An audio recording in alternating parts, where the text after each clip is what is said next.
अगले 30 सेकेंड में तुम्हारी पूरी लाइफ चेंज होने वाली है। और अगर तुम मैसेज का सामना करने का हिम्मत है तो ही रुकना, वरना जा सकते हो।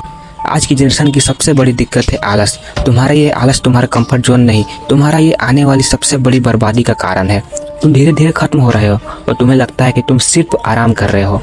कुछ साल बाद जब तुम पीछे मुड़ कर देखोगे तो तुम्हारे साथ सिर्फ होगा तुम्हारा खाली जेब, ना कामयाबी और एक ऐसा पछतावा जिसका तुम कभी इलाज नहीं करा सकते। तुम्हें यह बात पता है, उसके बावजूद भी तुम अपना टाइम वेस्ट कर रहे हो।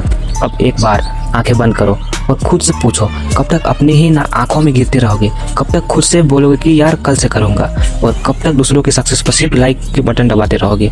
डार्क साइकोलॉजी कहती है तुम लेजी नहीं हो, तुम डरपोक हो, तुम मेहनत करने से डरते हो और तुम्हें इसीलिए अपने माइंडसेट को सस्ते डोपामिन के नशे कराते रहते हो। अगर थोड़ी सी भी सेल्फ रिस्पेक्ट बची है तो आज से स्टार्ट करो, खुद को थोड़ा बदलो और दिखा दो लोगों को कि तुम कुछ कर सकते हो। अगर तुमने ये चैलेंज एक्सेप्ट किया तो कमेंट में लिखो चैलेंज एक्सेप्टेड।